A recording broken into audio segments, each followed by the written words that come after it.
Saludos, hermanos, amigos de la Iglesia de Cristo. Quiero darte un abrazo grande en el nombre de Jesús, nuestro Señor. Hoy nosotros estamos siguiendo el estudio que hemos empezado la semana pasada sobre Marcos 13. Así que les invito a estar buscando en sus Biblias y siguiéndome mientras que estoy leyendo y que pueden seguir en los puntos que queremos hacer hoy. Se llama esta serie, este grupo de mensajes, Jesús el Profeta. Esta es la segunda, esta es parte 2. Y Jesús como profeta es el oficio de Jesús acá. Vemos Jesús como rey, vemos Jesús como sacerdote. Ahora vemos Jesús como profeta, este hombre que hablaba la palabra de Dios del futuro, pronunciando las cosas que vendrán. Y quiero empezar hoy leyendo un parte de lo que es el credo apostólico y después explico por qué. Pero este es un credo escrito hace muchos años, traducido en español, se llama el credo apostólico por la ansiedad que tiene de que viene de los padres espirituales, de los principios de la iglesia. Y fue una declaración de fe de lo que creyeron. Apuntado esta parte, por lo menos, del credo es sobre Jesús, y quiero leerlo. Dice así: creo en Jesucristo, su único Hijo, nuestro Señor, que fue concebido por obra y gracia del Espíritu Santo. Nació de Santa María Virgen, padeció bajo el poder de Poncio Pilato, fue crucificado, muerto y sepultado, descendió a los infiernos. Y al tercer día resucitó de entre los muertos, subió a los cielos y está sentado a la derecha de Dios, Padre Todopoderoso. Desde allí ha de venir a juzgar a vivos y muertos. La razón que quiero compartir este credo y empezar con este credo es porque en su sencillez, en su forma corta de explicar la grandeza de lo que creemos sobre Jesús, explica un punto que quiero hacer desde el principio, que a veces que podemos en el tema de futuro, los fines de los tiempos, podemos perder mucho de lo que es más importante. Y si tomamos un paso atrás, es lo que quiero hacer un poco en el propósito del sermón de hoy, tomar un paso atrás y ver este gran tema, no tanto en todos los detalles del anticristo y qué va a hacer tal persona y qué rol va a tener la iglesia, dónde va a estar la iglesia, dónde va a estar Israel. Y en lugar de entrar a esa hora, quiero tomar un paso atrás y ver el gran propósito de Dios en los fines de los tiempos y ver en eso lo importante de las grandes ideas, como vemos acá, que Jesús sufrió, murió en una cruz, resucitó, ahora está a la diestra del Padre y va a venir para juzgar. Jesús vuelva, ¿no? Podemos decirlo en otras palabras: murió, resucitó, ascendió y ahora va a venir. Lo que queda, ha hecho todo menos volver en una forma, como decía que iba a volver, en una forma física, en una forma visible. No ha vuelto. Jesús es lo que espera, lo que es la esperanza de su iglesia, de su novia, ¿verdad? Que va a volver el esposo, que va a venir Jesús. Entonces, tomamos esa promesa, tomamos esa idea. Jesús va a volver. No tenemos que entender todos los detalles, los tiempos y entender todo, pero lo que tenemos que entender, lo que Jesús nos muestra en Marcos 13, debemos probar capturar lo que significa y no ir más allá de eso, no ir más allá de lo que Dios dice que necesitamos. y ver el propósito de este sermón, de esta palabra de Jesús, sabiendo que el propósito no es simplemente que nosotros sabemos del futuro. El propósito es más allá de eso, es lo que queremos ver. Así que vamos a orar primero antes que leemos el texto, así que pido que oren conmigo. Señor en los cielos, gracias, Padre, por la oportunidad de estudiar tu palabra juntos. Te necesitamos, Señor, en este momento. Yo te necesito para hablar.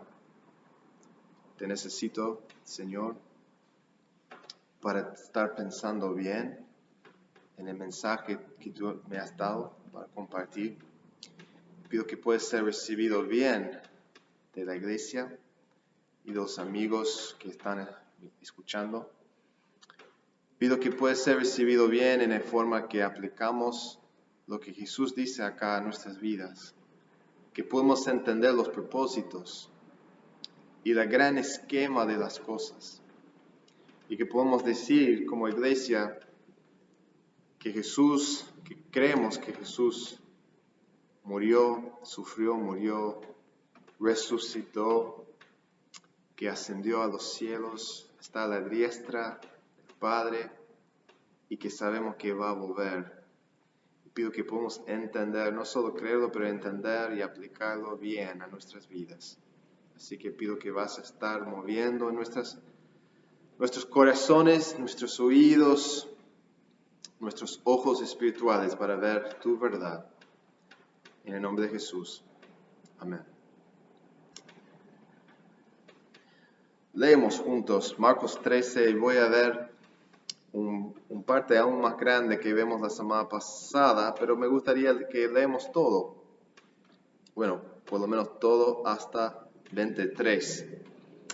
Y leemos todo para capturar todo lo que dice y ver otra vez la grandeza y la gran foto de lo que Jesús está diciendo acá. Así que siguen conmigo, vamos a empezar con versículo 1. Dice, saliendo Jesús del templo, le dijo de uno de sus discípulos, Maestro, mira qué piedras y qué edificios.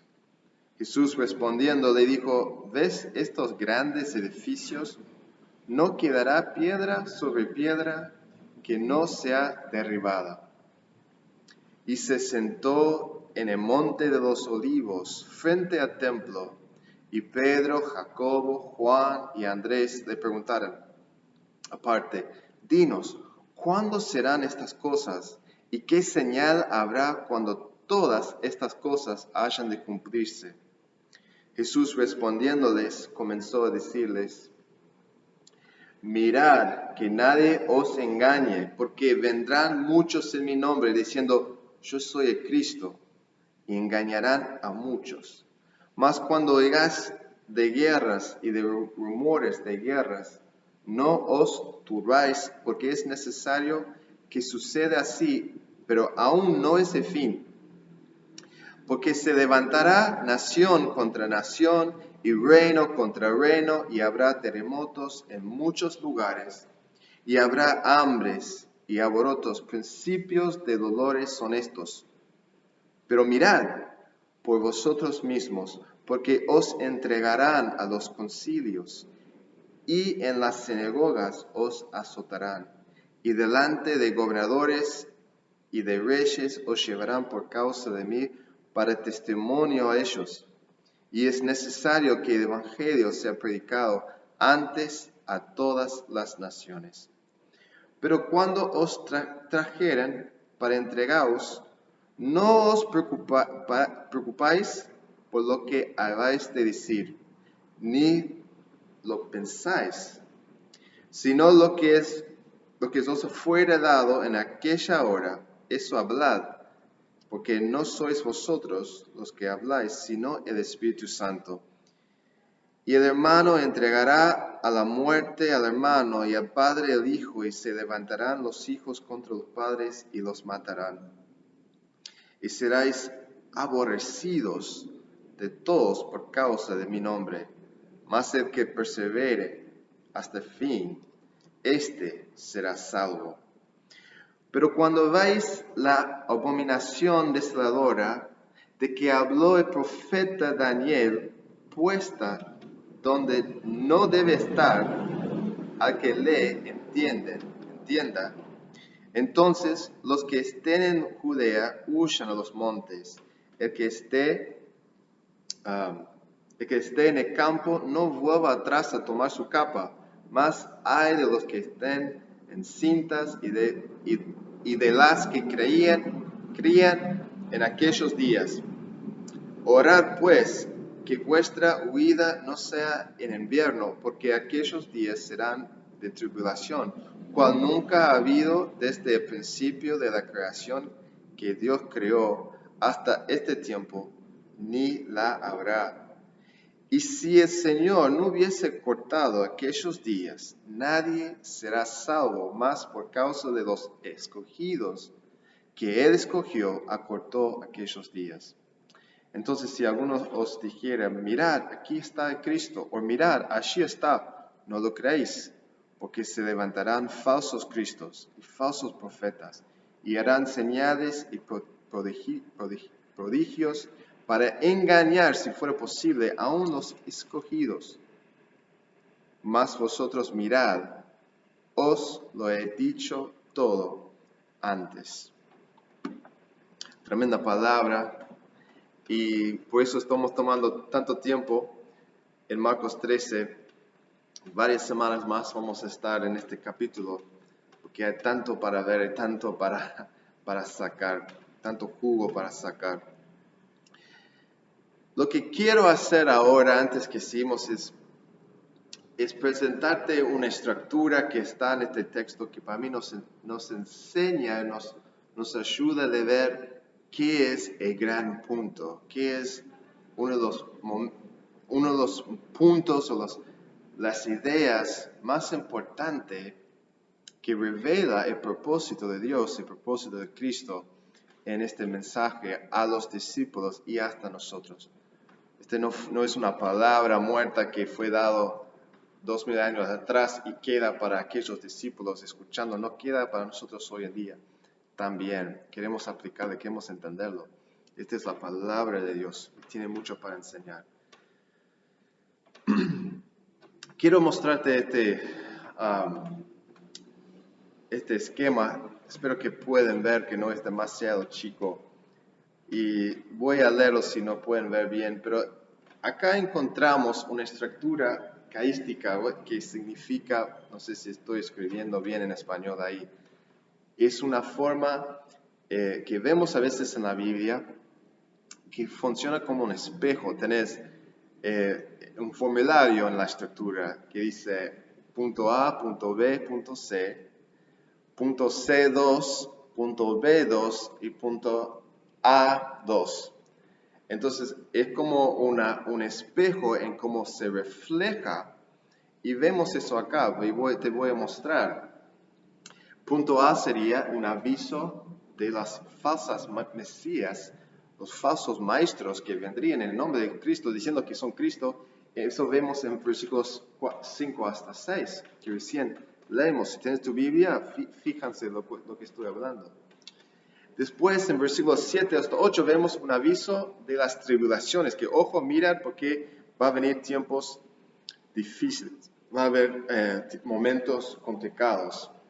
Y después, en versículo 9, empieza un aviso de las persecuciones que vendrá, porque muchos te van a entregar a los concilios, te van a entregar al frente de reyes, vas a tener que dar una palabra. Mirad por vosotros mismos, dice el versículo 9. Y ahí vamos a saltar esa en el medio, dice el punto, el versículo 10 es como en medio de todo. Ahí voy a explicar por qué es importante en medio. Después tenés punto C2, que sigue después, versículo 10, 11 hasta 13, sigue hablando de este tema de la persecución que vendrá y la necesidad de estar preparado por eso. Versículos 14 en 20 vuelvan a dar un aviso de las tribulaciones, específicamente a un tema que vamos a hablar brevemente hoy, pero más en la semana que viene, la abominación desoladora. Prepárate por eso. Y después, versículo 21 a 23, vuelve a hablar otra vez de falsas mesías. Y ahí vemos una estructura que tiene un medio, ¿tá? Y después viene como un espejo, después reflejando lo que vino antes. Y cuando vemos esta estructura en la Biblia, que vemos muchas veces en los proverbios, en los salmos y en otra parte de la Biblia, lo que hace énfasis es en medio. Lo que llama la atención en esta estructura, cuando vemos esto en la Biblia, es decir, en medio es el punto crítico, es la parte más central y la idea más central de todo. Y eso es lo que vemos acá. Versículo 10 realmente es en medio de todo lo que Jesús quiere decir en respecto a la aplicación que hoy tomamos cuando vemos este texto, cuando leemos este capítulo. Y es lo que dice en versículo 10. Vamos a leerlo otra vez. Dice, y es necesario, ¿no? Y es necesario que el Evangelio sea predicado antes a todas las naciones. Es necesario que el Evangelio, las buenas nuevas, sea predicado antes a todas las naciones. En el medio, te llama la atención realmente, si estás leyendo, te llama mucho la atención este versículo, porque de repente, en el medio de todas las tribulaciones, la cosa que vendrán, Jesús hablando de tribulaciones, Jesús hablando de persecuciones, Jesús hablando de falsas mesías que van a venir y van a decir, yo soy Cristo. En el medio de eso tenemos Jesús diciendo, y todo el Evangelio va a estar derramado y proclamado por todas las naciones. Te llama la atención. Y el punto acá es decir, cuando Jesús habla del fin, cuando habla de lo que viene en una forma negativa, ¿no? Pesimista en cierta forma, diciendo, mira, va a venir momentos difíciles. Ustedes ven este edificio tan lindo, y dentro de poco ya se va a ser destruido. Va a venir terremotos, va a venir guerras, va a venir momentos difíciles en la tierra. Y en el medio de eso tenés una proclamación de que el Evangelio va a ser derramado.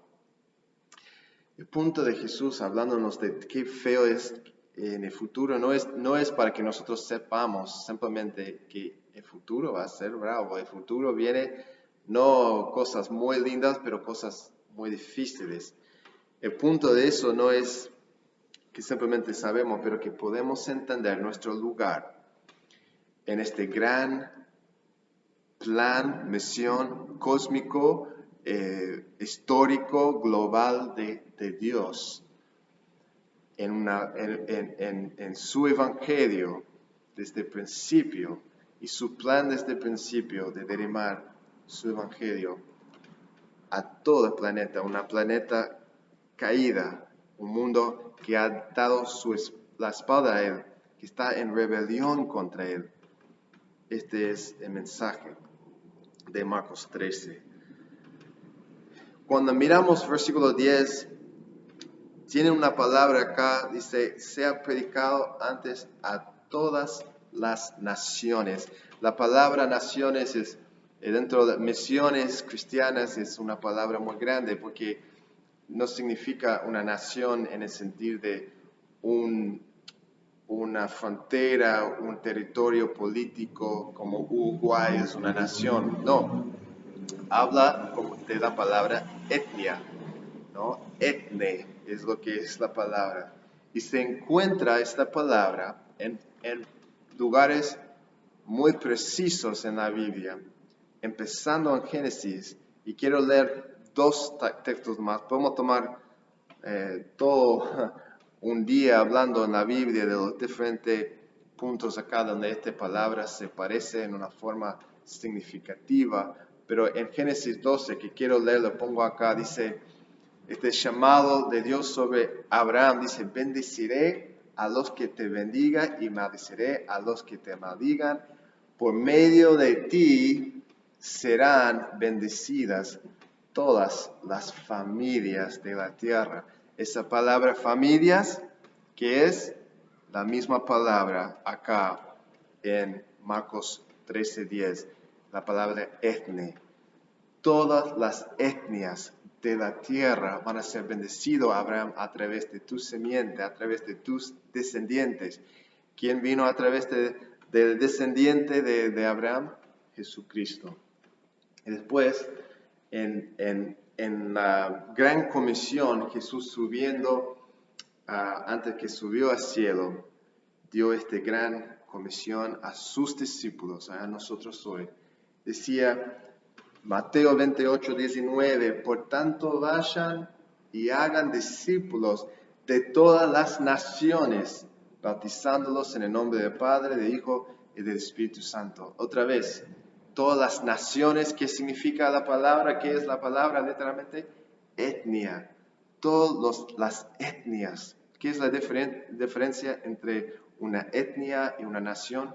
Una etnia es un grupo identificado que puede ser, tiene su cultura, tiene su forma, tiene sus fronteras invisibles, y puede existir muchas etnias dentro de un país. Por ejemplo, Uruguay se considera que hay una etnia no alcanzada dentro de Uruguay. ¿Sabes quién son? Son los judíos. Los judíos, la comunidad judía que vive dentro de Uruguay, se considera que eso es una etnia adentro de Uruguay que no está alcanzada. Muchas veces tienen su propio idioma, muchas veces tienen su propia cultura y no está definido por el país donde viven o el gobierno arriba de ellos, no, tienen su etnia. Y hay muchas etnias todavía en el mundo que no han escuchado. Y quiero tomar un momento acá a hablar de este tema porque este es un versículo que para mí a veces está mal aplicado dentro de la idea de misiones. Y viene el concepto que acá Jesús está hablando de una señal en el sentido de que cuando todas las etnias están alcanzados, que todos han recibido una proclamación del Evangelio, y quizás hasta decir que son alcanzados en el sentido que hay representantes dentro de su comunidad, digamos. Ahí vendrá Jesús cuando la iglesia hace el trabajo de alcanzar todo el mundo, no todo el mundo, pero todas las etnias. Ahí traemos la venida de Jesús. Entonces, este ha sido un chispa, un impulso para muchos misioneros y muchas organizaciones misioneras que buscan de alcanzar a los no alcanzados, aquellas etnias, esas tribus, estos lugares en el medio recién escuché de una misionera uruguaya que está yendo a trabajar en África, un tribu en el medio del desierto, que son 100% musulmanes y no tienen nada de representación cristiana, no tienen la palabra de Dios, no tienen nada, no son alcanzados. Y este ha sido un impulso diciendo, tenemos que alcanzar y vendría Jesús. Y yo estoy 100% de acuerdo de tener ese impulso de alcanzar los no alcanzados, de buscar de hacer misiones pasando por toda frontera, de llegar a la gente que no tienen la Biblia, que no tienen un testimonio dentro de su comunidad, un testimonio cristiano dentro de su etnia. Yo estoy 100% de acuerdo, pero tengo un problema con la idea de que nosotros tenemos el poder en ser fieles, si nosotros somos fieles, si estamos haciendo bien las cosas, si estamos dedicando a las misiones, nosotros tenemos el poder de traer Jesús. Es como decir que Dios está en el cielo y quiere mandar a Jesús. Está diciendo, quiero hacerlo, pero la iglesia todavía no ha alcanzado este tribu en África o esta tribu en América del Sur, o los judíos en Uruguay, todavía no están alcanzados, y estoy esperando, bueno, estoy esperando. Este no es la foto de Dios en la Biblia cuando habla de los tiempos que vendrán. Esos tiempos de Dios, y Dios tiene control de cuándo manda Jesús, y no está esperando que nosotros hacemos las cosas bien. Está dentro el poder de Dios, y no ha dado tanto poder a nosotros de traer su venida, por más importante que es alcanzar a todos y que Dios nos ha llamado a hacerlo. No es para ese fin que debemos hacerlo, en mi opinión. Una de las cosas básicas, las ideas básicas de la venida de Jesús, estoy 100% de acuerdo, es que Jesús puede venir en cualquier momento. Que no hay señal que tenemos que esperar, no hay un evento en Israel que tenemos que anticipar, que Jesús puede venir ahora mismo, en esta hora, y volver a buscar su pueblo. Y no hay ninguna señal o ningún hecho que tiene que pasar primero. Y eso es la razón que la iglesia tiene que estar siempre lista, siempre esperando, siempre atento, porque puede venir Jesús en cualquier momento. No es que tenemos 3,000 etnias todavía de alcanzar, entonces podemos decir, bueno, Jesús no va a venir este año. No es así. Jesús puede venir en cualquier momento. Entonces, ¿cómo debemos tomar este texto en ese sentido? Yo creo que debemos tomarlo en donde quiero ir, que este es lo que va a pasar, lo que Dios va a hacer, pero está puesto dentro, en medio de todas las tribulaciones y persecuciones y falsas maestras que va a venir. Están en medio de esta idea y todo el Evangelio tiene que ser derramado. Es como la forma que Dios va a derramar su proclamación y que el Evangelio va a llegar a todos lados. La forma va a ser a través de las tribulaciones, a través de las persecuciones y a través de las falsas maestras aún. Las falsas religiones aún van a ser parte de la forma que Dios va a traer su proclamación global. Eso es lo que quiere decir. No es nuestra estrategia que vale. Disculpa el sonido afuera, la propaganda. Si pueden escucharlo, no lo compras lo que están vendiendo. Pero no es debido en nuestras estrategias, no es debido en nuestra fidelidad a Dios. Los tiempos de Dios están en sus manos y muchas veces la forma que Él va a empujar su evangelio no es a través de lindas cosas en nuestra vista. Son a través de las pandemias, es a través de los momentos difíciles. Entonces eso es lo que quiero enfocar en el tiempo que queda. ¿Qué significa eso para nosotros? Es decir, entonces, ¿qué debemos hacer? Si eso es el punto de los primeros 23 versículos de Marcos 13, en el sermón de Jesús acá, en el monte de los olivos, ¿qué debemos hacer entonces? Si no es debido en nuestras estrategias y en nuestra forma de hacer las cosas. Bueno, vamos a mirar otra vez los 3 puntos que Jesús hace acá, la división entre las 3 avisos que enfocamos la semana pasada. Son los avisos de las falsas maestras, de falsas enseñanzas. También en un aviso de las tribulaciones que vendrán y también el aviso de mirad, cuidado con las persecuciones que vendrán.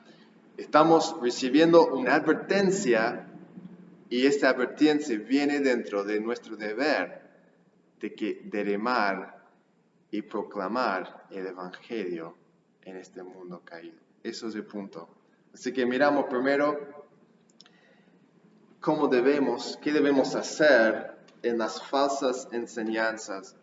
Quiero leer la versión en Mateo 24 de este mismo proclamación de que tenemos en Marcos. Quiero leerlo en Mateo porque va a tener algo extra que es importante. Si no te das cuenta todavía, quiero quedar el más posible en Marcos. A veces uno quiere saltar a otro, bueno, en Apocalipsis dice tal cosa y en tal lugar dice tal cosa. Quiero quedar más posible en Marcos porque creo que Marcos tiene un punto específico, una idea específica que quizás no está dentro de propósitos que Mateo tiene, ¿no? Es por eso que tenemos 4 evangelios, podemos tener solo uno. Tenemos 4 evangelios por una razón. Pero vamos a mirar en Mateo 24, versículo 12, que dice: habrá tanta maldad que el amor de muchos se enfriará, pero el que se mantenga firme hasta fin será salvo. Y este evangelio del reino se predicará en todo el mundo como testimonio a todas las naciones, y entonces vendrá el fin. Es interesante este crecimiento de maldad con el crecimiento de un enfriamiento. Mientras que crece la falta de amor, crece la maldad. Esas dos cosas van juntos. Tenemos que entender eso. Cuando pensamos en falsas maestras, cuando pensamos en todas las falsas enseñanzas que suben, lo que vamos a ver y lo que ya hemos visto y lo que vamos a seguir viendo como los dolores de parto, creciendo en frecuencia, creciendo en intensidad, vamos a ver una falta de amor y un crecimiento de maldad. Como cristianos tenemos un deber de hacer de guardar la verdad en una forma que guarda también la práctica. Es decir, una mala praxis, una mala hecho, cuando tenemos maldad y enfriedad dentro de la iglesia, falta de amor, es normalmente, el raíz de eso es una mala enseñanza. Las malas maestras producen malas cristianos. Las malas mesíases, los mesías de truchos, las enseñanzas falsas producen maldad, producen una falta de amor, una enfriedad, gente enfriándose, ¿no? Y eso siempre hay de raíz de malas enseñanzas. Cuando nosotros enseñamos mal o tenemos, ponete, una tolerancia de malas enseñanzas en la iglesia, vamos a encontrar más adelante, quizás no en un año, o 5 años, o 10 años, quizás no en 50 años, pero eventualmente vamos a encontrar en esa mala enseñanza, vamos a ver fruto. Vamos a ver fruto grande, ¿no? A veces, en formas que ni pudimos imaginar.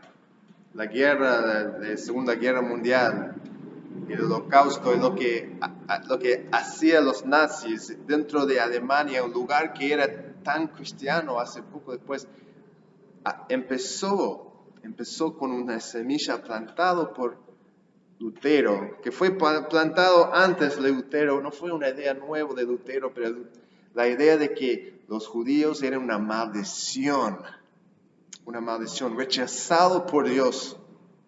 Y esa semilla creció y dio fruto y sigue dando fruto hoy. Pero vimos esa semilla, esa mala enseñanza dado fruto a un genocida del pueblo judío. Entonces tenemos que entender que las malas enseñanzas producen malos hechos. Una iglesia que tiene pecado, que tiene tolerancia a malas cosas, que viven en una forma desagradable. Cuando ves un cristiano así, ves un cristiano que no está pensando bien, que hay algo que falta en su conocimiento hacia Dios. Alguien le enseñó algo mal. y esa persona está viviendo en una forma mal, porque alguien le enseñó algo mal. Así que como cristianos, en este tiempo, mientras que va a crecer esta maldad, esta frialdad, estas cosas feas, tenemos que estar firmes y ser atentos y ser intolerantes de falsas enseñanzas y enseñar la verdad, escuchar la voz de Dios, escuchar la voz de nuestro buen pastor. Los cristianos escuchan la voz de su pastor.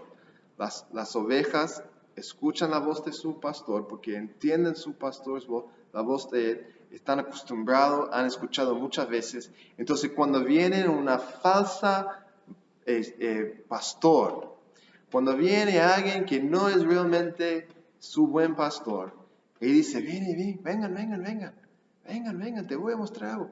No lo siguen porque no lo reconocen. Pero hay muchos cristianos que no han escuchado la voz de su Cristo, Jesús, su pastor, y se han olvidado de su voz.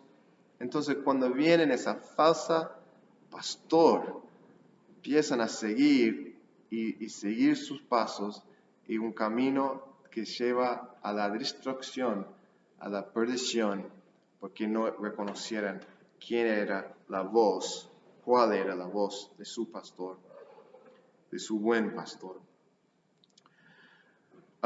Quiero tomar un segundo para hablar de los tiempos hoy y los tiempos en el primer siglo. Cuando miramos la historia de la iglesia, vemos la iglesia empezando tan chiquita en el medio de Judea, en Jerusalén, empezó con algunos 2-3 mil, bueno, antes de Pentecostés, mucho menos, 100, 200 personas, de repente creció a 3,000 y fue creciendo. Y pasó años y años y años. En estos primeros siglos, la iglesia recibió mucha persecución, vivía muchas pandemias, vivía muchas tribulaciones, guerras, cosas difíciles. Y dentro de las enseñanzas hubo miles de religiones en aquel tiempo, miles de religiones. Y la persecución vino no porque era una religión nueva, Roma no lo importó una religión nueva, hacer la religión que quieres, tenés libertad, pero que tenían que reconocer y adorar a César.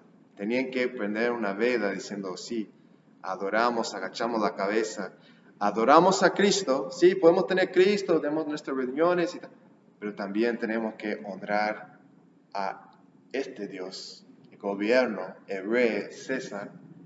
Y los cristianos dijeron, no vamos a hacerlo jamás porque solo hay un Dios, solo hay un Señor y es Jesucristo. Y por eso Roma tenían que perseguir. Pero los momentos del primer siglo en que encontramos la iglesia son muy parecidos a los tiempos de hoy. Bueno, respeto a todos, hay tolerancia para toda creencia. Si vos querés creer en una fuerza, cree en una fuerza. O si pensás que prendiendo una vela te va a ayudar, hazlo. Si quieres hacer una hechicería, ir a las religiones africanos, ese tipo de umbanda, bueno, está, carnaval, bueno, todo bien. Está todo bien con todo, lo peor que puedes hacer es decir, bueno, esta es la única religión válida, o mi iglesia es la única que cree en la verdad. Eso es el pecado mortal que uno puede hacer. Afuera de eso, nada, está todo bien, todo bien. No, vivimos en tiempos difíciles, tenemos que reconocer que vivimos en estos tiempos, pero no conformamos a malas ideas que vienen en el pueblo. ¿Por qué? Porque en el primer siglo la iglesia explotó. La iglesia fue creciendo, y dentro de 300 años, ¿no? Que es mucho tiempo, pero en la historia del mundo no es nada. En 300 años conquistó el mundo romano. conquistó el mundo romano. Esta religión que empezó con 200 personas, 3000, que creció porque nunca toleraban y nunca otras enseñanzas falsas y nunca perdían su convicción de que Jesús es el único camino. Nunca perdieran eso y murieran por eso. Pero dentro de eso salieran adelante. Nosotros también podemos copiar. Los cristianos del primer siglo, hoy en día, no perdimos eso. Bueno, ¿qué debemos hacer dentro de las tribulaciones? ¿Qué debemos hacer dentro de las tribulaciones? Bueno, entender hermanos, que esta es estrategia de Dios. No es lo que nosotros vamos a elegir. No es lo que nosotros vamos a querer. Pero esta es la estrategia de Dios. Estamos viviendo dentro de una gran pandemia global y uno puede tener sus críticas de las reacciones del gobierno, podemos tener nuestras teorías y todo, pero no podemos negar que este ha sido un evento global, un evento grande y miles y miles y miles de personas han muerto con este virus. Esta es una oportunidad, hermanos, porque este es como Dios trabaja.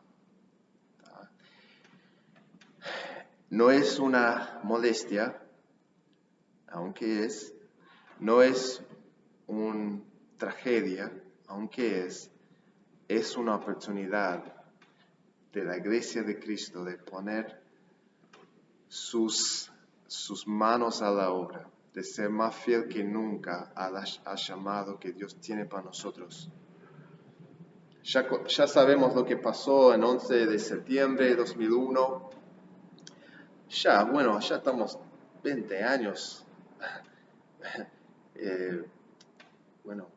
Este año sería 20 años desde que este evento pasó y fue para muchos ya una memoria vieja, pero aquellos que estaban en Estados Unidos en aquel tiempo nunca se van a olvidar y siempre van a acordarse de dónde estaban en este tiempo y qué estaban haciendo cuando escucharan las noticias y todo eso fue algo impactante para nosotros.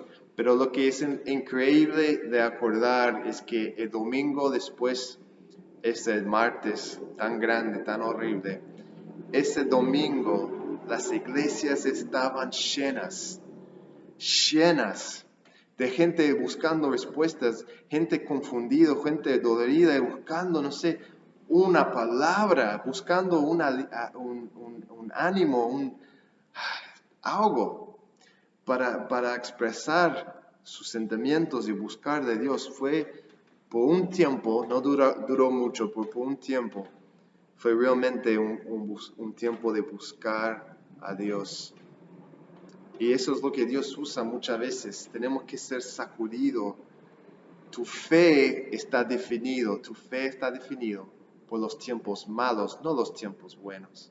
Está definido por los tiempos malos, por los momentos difíciles. Eso es lo que define tu fe. Quería hablar de la abominación desoladora. Este domingo no vamos a tener tiempo. Ya estoy yendo largo ahora, pero lo vamos a tocar la semana que viene un poco de lo que significa, lo que era y qué tiene que ver con el futuro, con los tiempos venideros.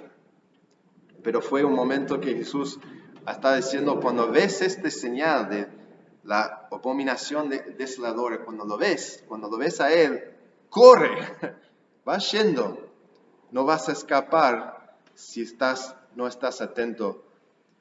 Es decir, que va a haber momentos que no podemos escapar. Si podemos, sí, escapamos. Si podemos hacer la vida mejor, está bien. Escapamos de los malos tiempos si podés. Pero va a haber momentos que no podemos escapar. Va a haber pandemias, va a haber eventos, tragedias, va a haber un diagnóstico de médico que no esperamos, va a haber un accidente en el auto que nunca pudimos imaginar que iba a pasar. Muchas cosas puede pasar, un divorcio, puede pasar un engaño, puede pasar muchas cosas que nos destruyen. Pero es esos momentos, hermanos, en las tribulaciones que define nuestra fe. Para terminar, ¿qué debemos hacer en las persecuciones? Es muy interesante el rol del Espíritu Santo en estos momentos que nadie buscaba en Hechos, nadie buscaba estar de frente de un concilio. Fue algo que pasaba, una circunstancia de lo que ya estaban haciendo y ellos se encuentran enfrente y claramente dice acá Jesús, no preocupas en este momento, no preocupas por la cosa que no puedes controlar, por esas circunstancias que no esperaste.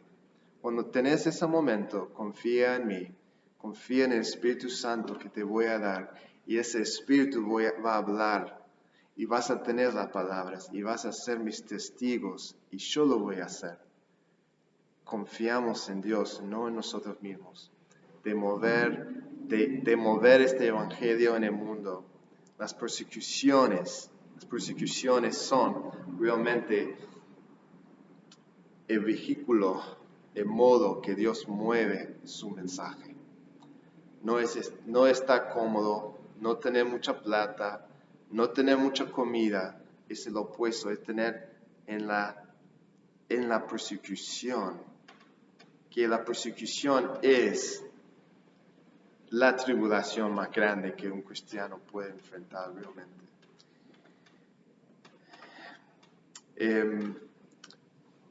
Hoy en día vivimos en un mundo en que lo que pasa en Inglaterra puede llegar como noticias a nosotros hoy. ¿Ya? Y no sé si ustedes, por ejemplo, han visto pastores en Canadá, en otro lado del mundo, en que no cerraran su iglesia, entonces entraran la policía y los sacaran, los llevaran a la cárcel. Hay cosas pasando que podemos ver que generalmente sin internet, sin este red social global, no íbamos a saber, pero ahora vivimos en tiempos en que la persecución puede venir globalmente, puede venir intensamente. No hay una presión más grande, que la presión que viene de los compañeros, de conformarse, de estar en línea con ellos, de pensar como ellos. Y la iglesia va a estar apretada en este tiempo. Y vamos a sentirlo más y más, de conformar a la sociedad, de las normas y los valores que están, de enseñar o dejar de enseñar ciertas cosas que son ofensivos a los valores mundanos. Nuestro llamado va a ser aún más y más el llamado de perseverar, como dice en 13, perseverar hasta final. Va a venir persecuciones. Tú por ser cristiano, este es el tema de ser cristiano, no estamos a hacer por ser una mala persona o ser alguien que insulta a los trans, no es persecución, por ejemplo, es por ser cristiano, por tener tu fe en Cristo. Eso es la persecución que vendrá y tenemos que ser valientes, tenemos que estar prontos y tenemos que saber lo que queremos. Porque en ese momento no vas a tener capaz de ir en contra de la corriente si no sabes por qué estás yendo en contra de la corriente. Así que, hermanos, termino con esta idea. Nuestra fe y el avance el avance del Evangelio en el mundo, la proclamación mundial del mensaje de Cristo, no es en victoria a victoria, sino es en derrote hasta derrote, es en fracaso hasta fracaso, en tribulación hasta tribulación, en muerte, en cárceles, en cáncer, en pandemias. Eso es la forma que Dios va a avanzar. Prepárate por eso, ojo por eso. No pierdas la fe por no entender este punto. Es por estar en dificultad hasta dificultad, ahí es donde vamos a encontrar que Cristo nos va a usar, Dios nos va a usar en grandes formas, en grandes maneras.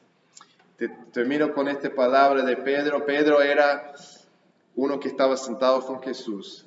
Entonces él tenía que procesar eso en su vida y salió en sus las cartas que escribió, salió su actitud, salió su pensar en eso. Y dice 1 Pedro 4, 12 hasta 19, terminamos con este hermano, dice: queridos hermanos, no se extrañen del fuego de la prueba que están soportando como si fuera algo insólito. Al contrario, alégrense de tener parte en los sufrimientos de Cristo, para que también sea inmensa su alegría cuando se revela la gloria de Cristo. Dichosos ustedes si los insultan por causa del nombre de Cristo, porque el glorioso Espíritu de Dios repose sobre ustedes. Que ninguno tenga que sufrir por asesino, ladrón o delincuente, ni siquiera por entrometido. Pero si alguien sufre por ser cristiano, que no se avergüence, sino que alabe a Dios por llevar el nombre de Cristo, porque es tiempo de que el juicio comience por la familia de Dios. Y si comience por nosotros, ¿cuál no será el fin de los que se rebelan contra el Evangelio de Dios? Si el justo a duras penas se salva, ¿qué será del impío y del pecador? Así pues, los que sufran según la voluntad de Dios, entréganse a su fiel Creador y sigan practicando el bien. Oramos. Señor, el juicio viene primero a tu familia. El juicio viene primero a tu iglesia. Pido que podamos estar preparados por lo que viene. Preparados por las dificultades que vendrán cuando decimos las palabras muy peligrosas. Las palabras: heme aquí, envíame a mí. Heme aquí, Señor, úsame en tu reino, úsame en la proclamación de tu evangelio. Qué peligrosos son, Señor, porque implica, Señor, sufrimiento, implica persecución, implica tribulaciones, implica malas enseñanzas para enfrentar. Pido que podamos ser listos para todo y preparar tu iglesia, preparar cada uno, Señor, por la batalla que está adelante. Pido que no vamos a dormir ni vamos a quedar demasiado cómodos, sino vamos a estar preparándonos, a estar listos y estar viviendo en una forma agradable a ti. En el nombre de Jesús. Amén. Bueno, hermanos, seguimos adelante la semana que viene. Siguen leyendo Marcos 13. Y para sacar todo el fruto de la semana que viene vamos a hablar de la venida de Jesús y también lo que significa este hombre de la abominación desoladora. ¿Qué significa eso? ¿Quién es y cuándo viene? Bueno, un abrazo para todos. Chao.